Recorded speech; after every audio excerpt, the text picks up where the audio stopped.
매일 아침 책 읽기로 하루를 시작하는 행복 습관, 미라클 독서입니다. 오늘 함께 읽어볼 책은 적정한 삶, 불안의 시대를 살아가는 우리에게 건네는 인지심리학의 위로와 통찰, 김경일 지음, 진성북수에서 펴낸 책입니다. 차례, 프롤로그, 적정한 삶을 향한 여정 1장, 감정에 집중하다 2장, 비대면이 우리에게 가르쳐 준 것들 3장, 팬데믹 이후의 공동체 4장, 불안의 시대에서 행복을 말하다 에필로그, 우리를 계속 나아가게 하는 힘. 차례는 이렇게 되어 있고요. 프롤로그부터 읽어보도록 하겠습니다. 프롤로그, 적정한 삶을 향한 여정. 기계를 오래 쓰려면 두 가지를 잘해야 한다. 주기적으로 움직이기와 주기적으로 움직이지 않기다. 운전하는 사람은 자동차를 너무 오래 세워두면 망가진다는 사실을 잘 알고 있다. 적당한 시기에 오일을 치고 조금씩이라도 굴려줘야 오래 탄다. 또 너무 많이 움직인 날엔 무리가 가지 않게 몇 시간이라도 쉬어주어야 한다. 어떤 기계든 너무 오래 방치하면 작동하지 않고 또 끊임없이 일을 시키면 망가지게 마련이다.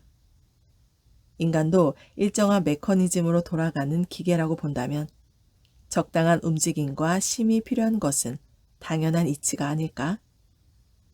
다행히 정지 상태인 인간을 움직이게 하는 심리 요소는 무궁무진하다. 흥미나 호기심은 사람을 긍정적으로 자극하는 심리 요소이며 지루함은 사람을 막연하게 남아 움직이게 하는 감정이다. 나쁜 것을 피하고 싶은 불안 역시 사람을 가만히 있지 못하게 만든다. 아무리 편한 자세를 취하고 있어도 10분 이상 꼼짝도 못하게 한다면 지옥이 따로 없지 않은가? 덕분에 게으른 사람이라도 아주 힘든 상태가 아닌 이상 웬만하면 움직인다. 물론 작동하는 인간을 쉬게 만드는 심리 기제 역시 존재한다. 하루 종일 걸은 날에는 근육이 터질 것 같은 고통이 밀려온다. 육체 노동을 많이 한 뒤엔 정서적으로 피로하다. 지쳤다는 느낌 또한 인간이라는 기계를 쉴 수 있게 만드는 경고등이다. 신체 활동이 아닌 경우에는 어떨까? 많은 사람들이 돈, 지위, 명예, 성공 따위를 향해 쉼없이 달려간다. 무한한 욕망 추구를 멈출 수 있게 만드는 심리 요소도 필요하지 않을까? 심리학자들은 그것을 만족이라고 부른다. 스스로 만족스러울 때 인간은 비로소 하던 일을 멈춘다. 만족이야말로 인간을 쉬거나 다른 행동을 할 수 있게 만들어주는 꽤 효율적인 제동 장치인 셈이다.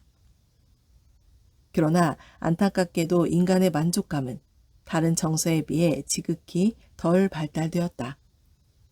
30만 년간 인류가 진화하는 동안 제대로 만족할 만한 상황이 없었던 탓이다. 그동안의 역사에서 대부분의 인간은 늘 기아 상태였다. 언제나 배고팠으니 포만감을 느끼는 중추가 제대로 발달했을 리 있겠는가. 그러다 보니 상대적으로 배고픔을 확실하게 느끼고 다양한 언어로 그 상태를 묘사한다. 살짝 출출한데? 갑자기 배고파졌어. 배가죽이랑 등가죽이 달라붙겠어. 허기져서 죽을 것 같아. 철근이라도 씹어 먹을 수 있을 것 같아. 배가 고프긴 한데 뭐가 딱히 당기지 않아. 생각만 해도 침이 흐를 것 같아. 이런 언어 표현이야말로 인간이 결핍이라는 상태를 얼마나 미세하고 예민하게 감지하는지 알려주는 증거다.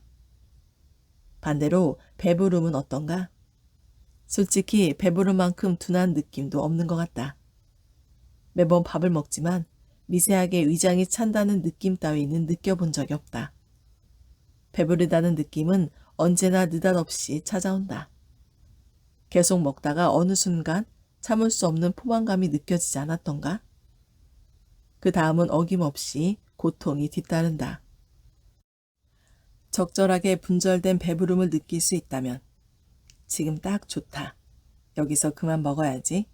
라는 생각이 강력하게 뇌를 지배했다면 우리가 매번 다이어트 때문에 고생할 일도 없다.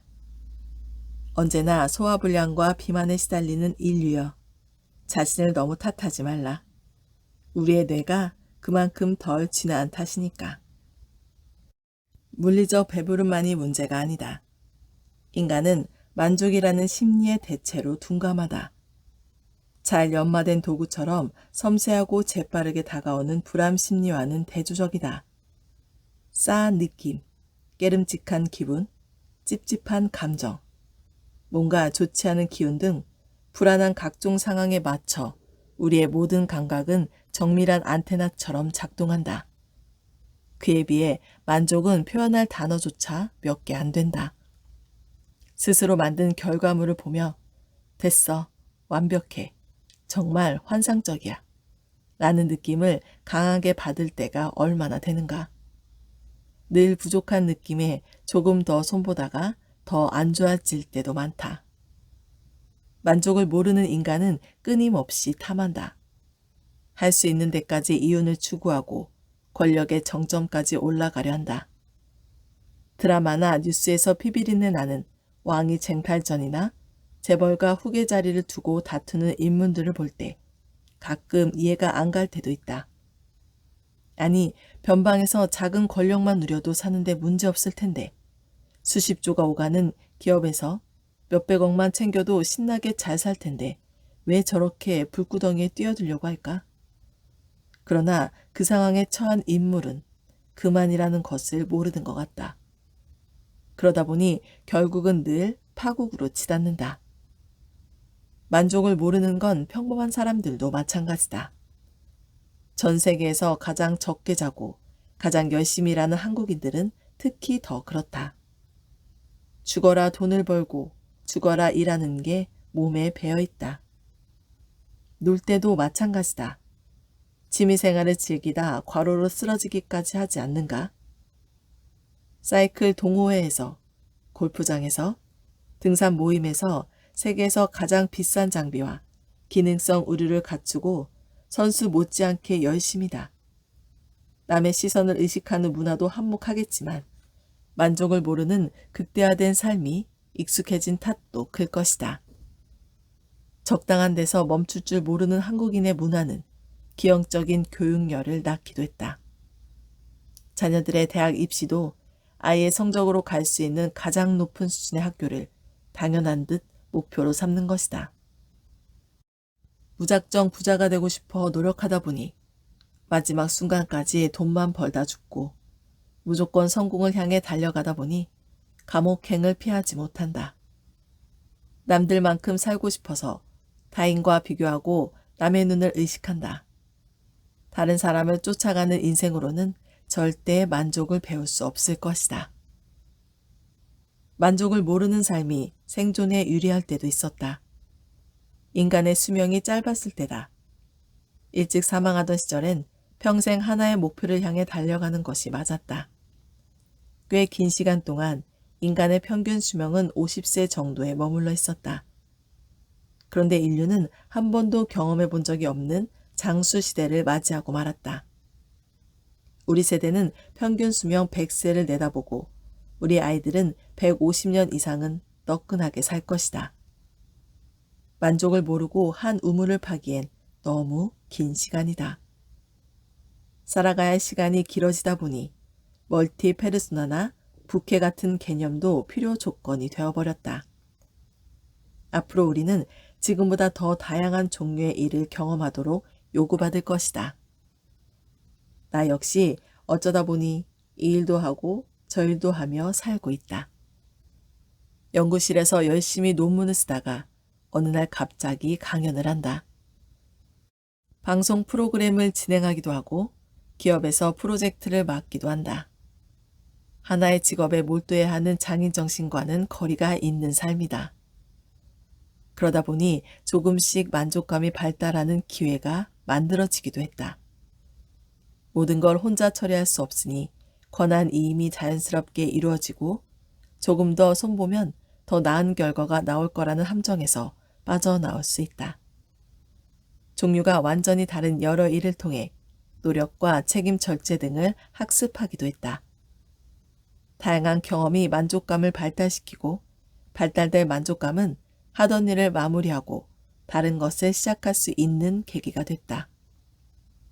예민하고 내성적인 내가 낙천적이고 낙관적인 태도로 살 수 있는 가장 큰 이유 중 하나도 이것이라고 생각한다. 기술은 발달되었고 상상으로만 존재하던 것들이 이루어졌다. 삶은 길어지고 더욱 다양화될 것이다. 여러 직업이 요구되고 개인의 개성이 중요해진다. 이제 이전과 전혀 다른 시대를 살고 있다는 사실을 받아들여야 한다. 하지만 경험한 적 없으니 당연히 전과 같은 인생을 가정하며 삶을 꾸리게 마련이다. 하지만 기존의 극대화된 삶은 더 이상 개인과 공동체 그리고 생태계에 안정과 행복을 가져다 주지 못한다. 만족감을 모르는 인간은 긴 인생에서 길 잃은 삶을 살게 될 수도 있다. 쉽게 만족하라는 얘기가 아니다. 실제로 전쟁과 기아로 시달리는 극빈층 국가의 국민들도 잘 웃고 자주 행복하다고 말한다. 그처럼 약간의 자극과 적은 물질에도 만족하며 마냥 웃으라는 이야기를 하려는 게 아니다. 만족감을 발달시키는 것은 다른 차원의 이야기다. 그간 잠들어 있던 감정을 깨워서 가장 적당한 수준으로 연마해야 한다. 나의 불안과 결핍을 제대로 감지하고 정확히 이해하듯 만족감 또한 다른 감정처럼 섬세하게 다듬어서 가장 친근한 심리로 만들어내야 한다. 이 기술이 바로 앞으로의 행복한 삶을 쟁취하는 무기가 될 것이다. 그러기 위해서 만족하면 곧 안주한다는 어리석은 통념부터 버리는 게 좋다.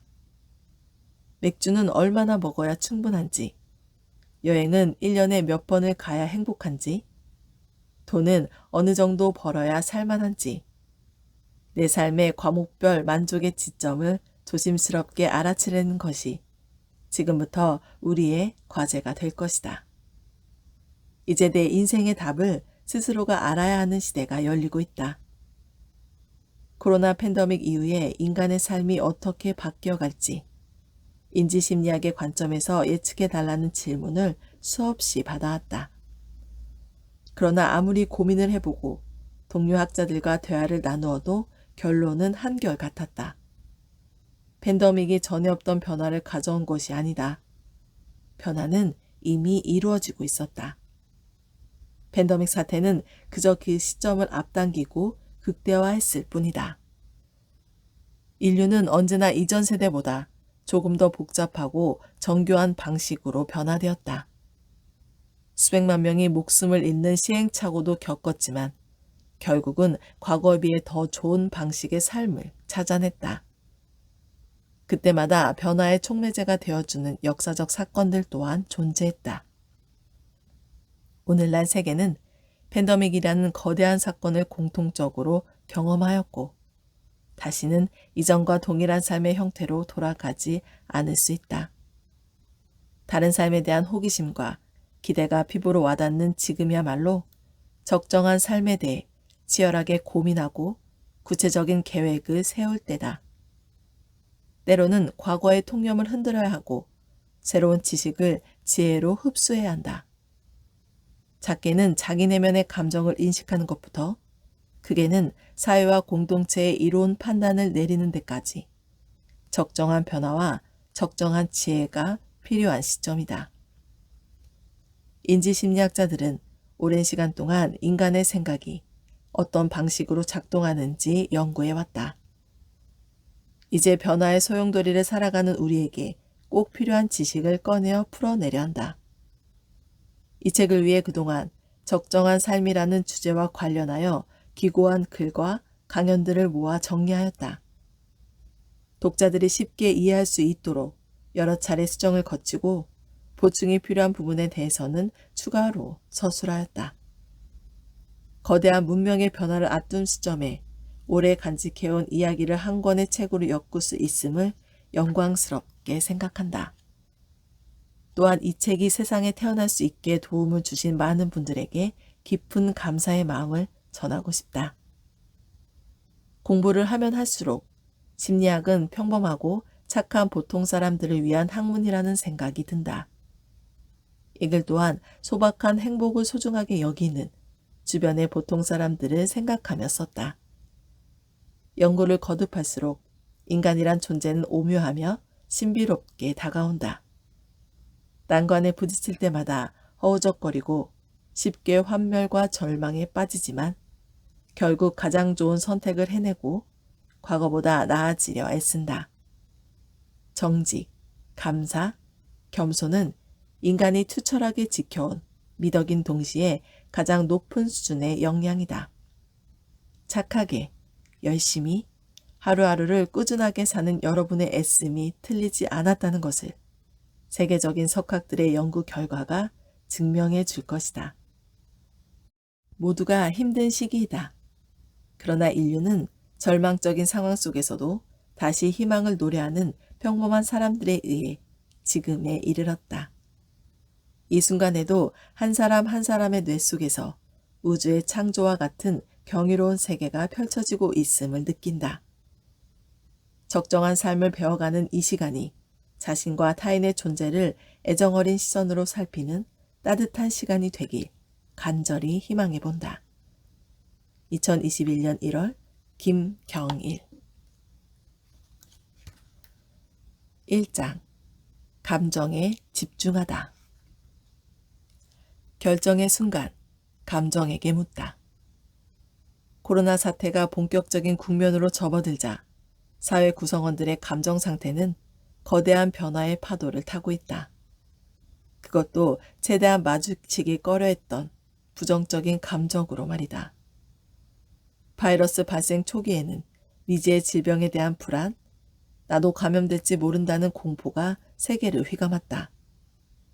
이는 곧 방역수칙을 제대로 지키지 않아 집단 감염의 원인이 된 사람이나 단체를 향한 분노로 번지며 신천지 교인들이나 이태원 클럽 이용자들에 대한 수위 높은 비난과 혐오 언론으로 번졌다. 정부와 의료진의 노력에도 사태가 진정될 기미가 보이지 않자 전반적인 우울감이 감돌았다. 사람을 만나지 못하는 데서 오는 상실감, 나쁜 뉴스를 반복적으로 접할 때만 느껴지는 슬픔, 안정되지 않는 경제생활과 앞날에 대한 걱정, 자포자기 상태와 무기력이 미세먼지처럼 자욱하게 우리를 감싼 것이다. 불안, 공포, 분노, 무기력, 우울.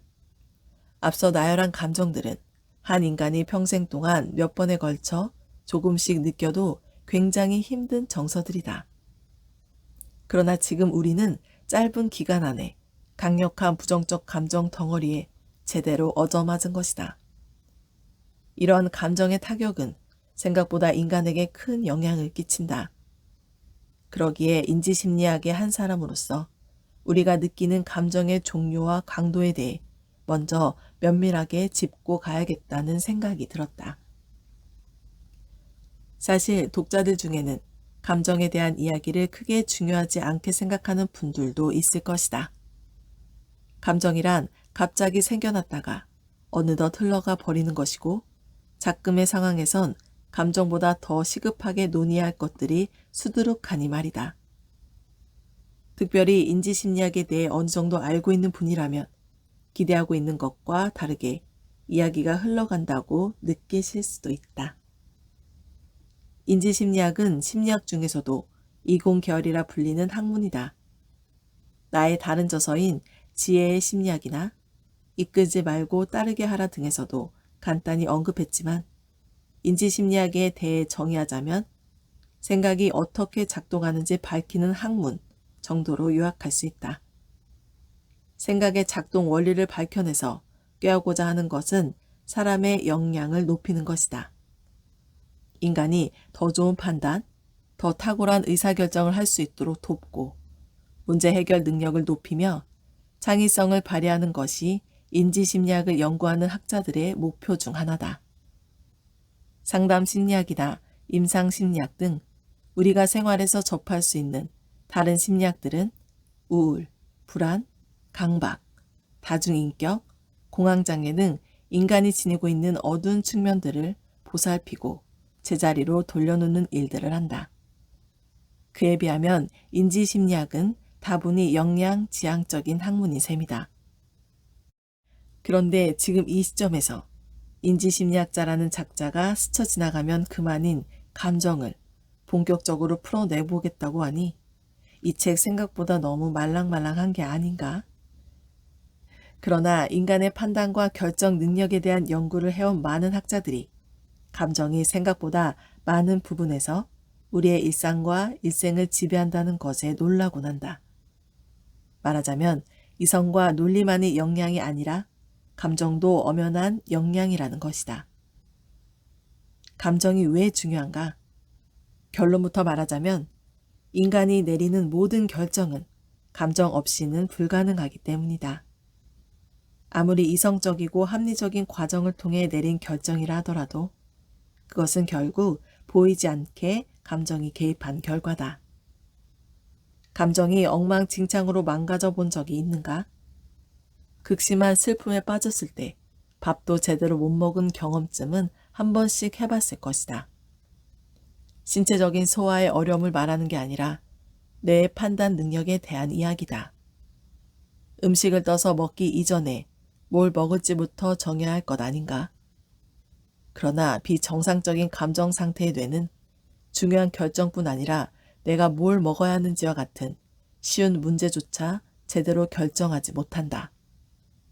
실제로 심리학에서는 결정장애와 정서장애를 동의어로 취급하기도 한다. 이는 fMRI를 보아도 알 수 있다. 하버드 대학의 제니퍼 러너 교수 연구진에 의하면 판단과 결정이 일어나는 순간 우리의 뇌에서는 감정을 다루는 영역인 변연계와 전두엽에 불이 켜진다. 한편 술김에, 홧김에 엉뚱한 결정을 할 때는 전두엽과 변연계가 제 기능을 하지 못한 것이다. 그래서일까? 요즘엔 최소한 나에 비해 감수성이 발달한 아내의 결정력에 감탄할 때가 많다. 크고 작은 집안일에 대해 같이 머리 싸매고 고민하다가도 그래, 그럼 그렇게 하자 라고 시원하게 말해주거나 이건 아닌 것 같아 라고 딱 잘라 결정 내려주니 말이다. 저녁 반찬 같은 사소한 문제부터 아이 교육에 대한 중대한 문제까지 결정은 번번이 아내의 몫이었다. 요즘 난 그냥 아내가 선택한 걸 얌전히 따르는 편이다. 비단 우리 집에만 해당되는 이야기는 아닐 것이다. 전통적인 한국의 가정에서 상당 부분 여성이 최종 결정을 내리는 경우가 많다. 게다가 나이가 들수록 아버지의 결정권이 어머니에게로 넘어가는 현상 또한 자주 볼 수 있다. 감정이 발달해야 결정도 잘 된다고 하니 상대적으로 남성에 비해 감수성이 발달한 여성이 결정을 잘하는 것도 이해가 된다. 오해의 소지가 있어서 짚고 넘어가자면 남녀의 선천적인 뇌의 차별점을 논하는 것이 아니다. 남녀의 뇌는 분명히 다르지만 특별한 결과를 이끌어내기에 미미한 수준이다. 당연히 여성보다 감수성이 발달한 남성도 있고 결정을 어려워하는 여성도 얼마든지 있다. 여기서 말하고 싶은 것은 감정이나 결정력에도 후천적인 영향이 존재하며 다른 역량들과 마찬가지로 갈고 닦고 개발해야 하는 영역이란 것이다. 전통적인 한국 사회에서 남자아이들의 감정은 여자아이에 비해 상대적으로 억압받아 왔다. 초등학교 고학년만 되어도 기쁜 일이 있을 때 교실 안에서 좋다고 팔짝팔짝 뛰며 박수를 치는 건 여자아이들이고 남자아이들은 애써 심드렁한 척한다. 가슴 아픈 순간에도 여자아이들은 소리내어 울지만 남자아이들은 슬픔을 표현하지 않으려 애쓰지 않는가? 안타깝게도 나이가 먹을수록 그 경향은 강해진다. 근거를 들어 설득하려고 애쓰다 보면 논리력이 향상되듯 감정 또한 폭넓게 이해하고 정교하게 표현하다 보면 개발되고 다듬어진다. 살면서 감정 연습을 멀리한 한국 남자들이 나이가 먹을수록 중요한 결정 앞에서 하염없이 주저하거나 판단을 미루는 모습을 보이는 것은 어쩌면 자연스러운 결과일지도 모른다. 그렇다고 남성 독자들이 한국 여성들을 덮어놓고 부러워할 건 아니다. 감정의 억압으로 인해 생겨난 세계 유일의 정신질환이 우리나라에는 있으니 화병이라고 들어보셨는가? 미국 정신의학회의 정신질환 진단 및 통계 편람인 DSM-IV에는 이 질병의 명칭을 화병이라는 한국식 표기 그대로 등재해 놓았다. 이만하면 한국 여성의 고유 증상이라고 표현할 만하다. 한국 사회는 여성의 감정 표현에 대해 관대한 것처럼 보이지만 부정적이고 격한 감정 표현만큼은 엄격하게 통제해 왔음을 부정하기 어렵다.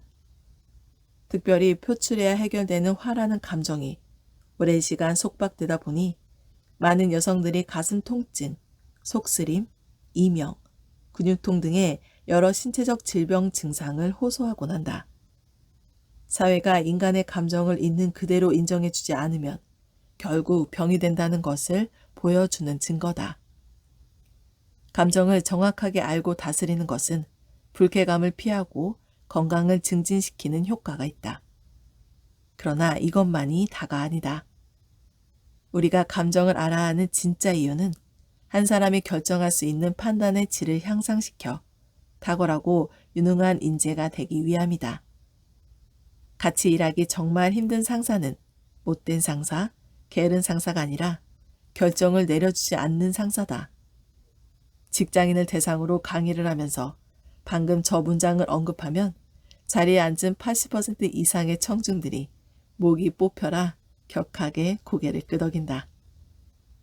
일이 진전되지 않아 고통스러웠던 경험, 목적과 방향이 결정되지 않아 헤맸던 경험이 뼈에 사무쳤단 소리다.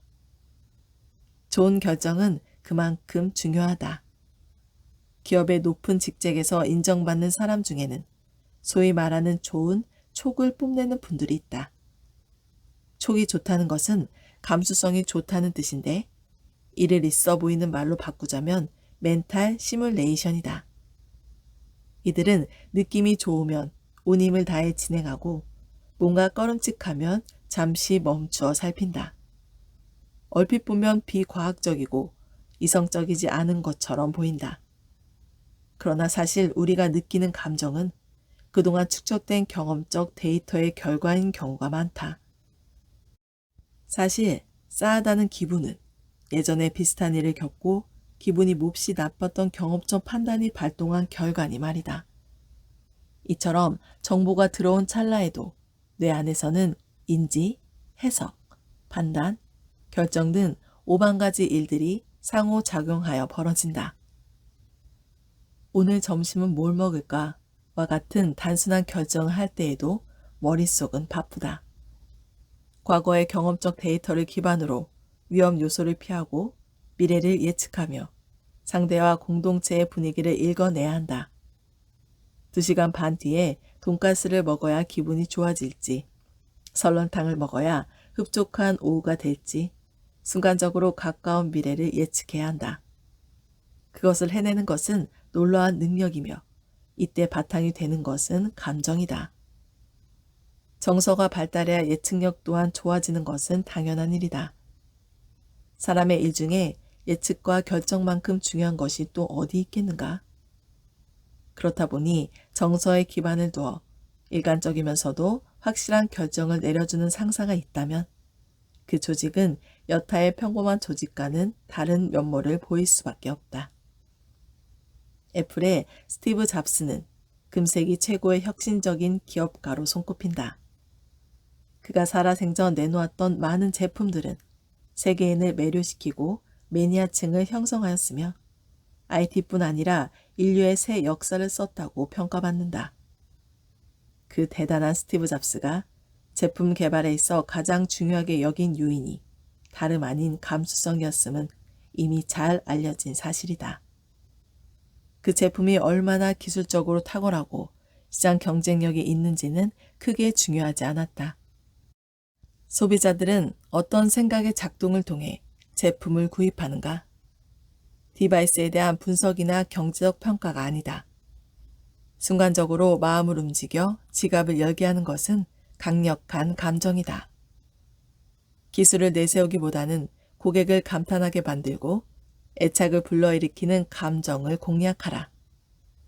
이러한 철학을 기반으로 감수성을 건드리는 제품을 요구했으니 기능을 중시하던 엔지니어들은 CEO의 확인을 받을 때마다 참으로 난감했을 것이다. 실제로 2007년에 아이폰 개발 시기엔 파워 버튼이나 홈 화면 같은 사소한 디자인들 때문에 번번이 퇴짜를 놓기 일쑤였다고 한다. 하지만 이렇게 고집스러운 CEO의 팔에 소름을 돋게 할 정도로 아름다웠던 제품은 이제 인류의 생활사를 바꿔놓은 중요한 상징으로 불리게 되었다. 감정의 중요성에 대해 제대로 인지하고 있는 기업가가 이끈 변화가 아닐까?